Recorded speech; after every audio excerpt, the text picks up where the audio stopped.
Bonjour, le chapitre est conducteur ohmique. Les objectifs sont 1. Énoncer la loi d'Ohm relative à un conducteur ohmique. 2. Connaître l'unité de la résistance dans le système international. 3. Savoir que l'ohmètre sert à mesurer la résistance d'un conducteur ohmique. 4. Connaître les deux formules donnant la résistance équivalente de deux conducteurs ohmiques associés. On va commencer par la définition d'un conducteur ohmique. Un conducteur ohmique est un des composants indispensables dans les circuits intégrés en électronique. Comme on voit dans la figure, le conducteur ohmique se présente sous forme d'un petit cylindre sur lequel sont peints des anneaux de différentes couleurs, permettant de connaître la valeur de sa résistance. Une des caractéristiques d'un conducteur ohmique est que les deux bornes d'un conducteur ohmique sont identiques, sont interchangeables, c'est-à-dire nos bornes plus, nos bornes moins. Dans ce chapitre, vous allez étudier les autres caractéristiques des conducteurs ohmiques. Mais avant de parler sur ces caractéristiques, vous devez savoir qu'est-ce qu'un rhéostat. Un rhéostat est un conducteur ohmique à résistance variable. Il permet de faire varier la tension dans un circuit. Lorsqu'on fait changer la tension, le montage est appelé potentiométrique.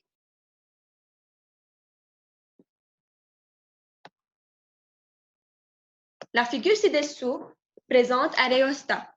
Le curseur en point C, il permet de varier la tension et ainsi de suite de varier la résistance.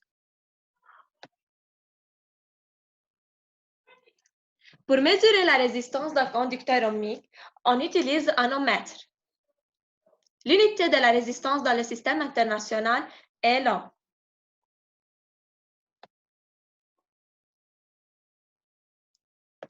Deuxièmement, on va parler sur la loi d'Ohm.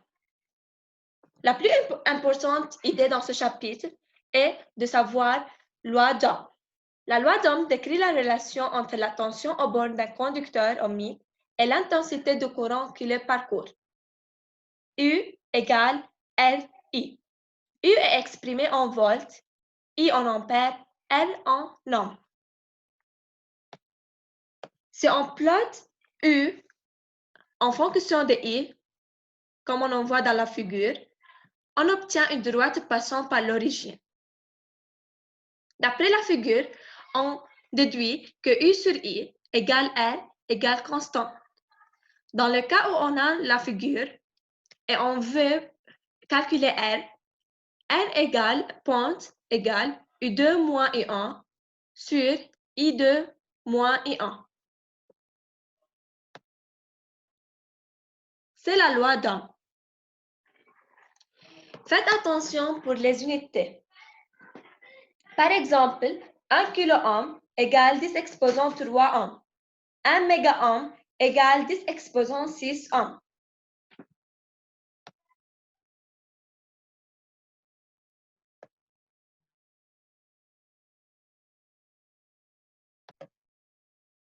Finalement, on va parler sur l'association des conducteurs ohmiques.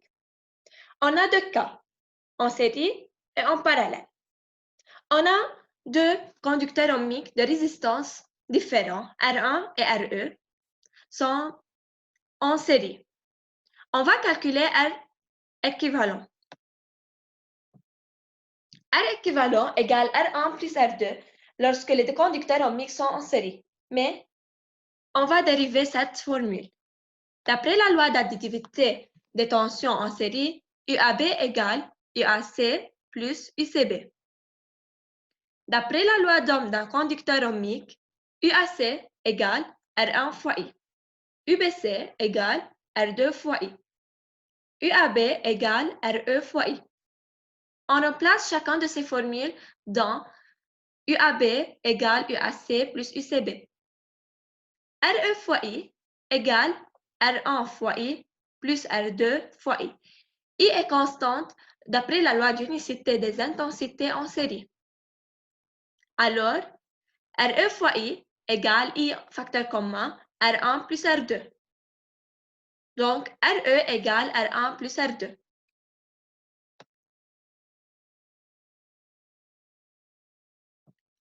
Deuxième cas, en parallèle.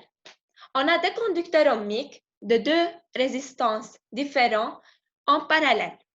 Et on va calculer R équivalent. D'après la loi d'additivité des intensités, I égale I1 plus I2. D'après la loi d'Ohm d'un conducteur ohmique, I égale U sur RE. I1 égale U sur R1. I2 égale U sur R2. U est constant d'après la loi d'unicité de tension. Alors, U sur RE égale U facteur commun 1 sur R1 plus 1 sur R2. Donc, 1 sur RE est égal à 1 sur R1 plus 1 sur R2. En conclusion, on a deux cas. En série, R équivalent est égal à R1 plus R2. En parallèle, 1 sur RE égale 1 sur R1 plus 1 sur R2.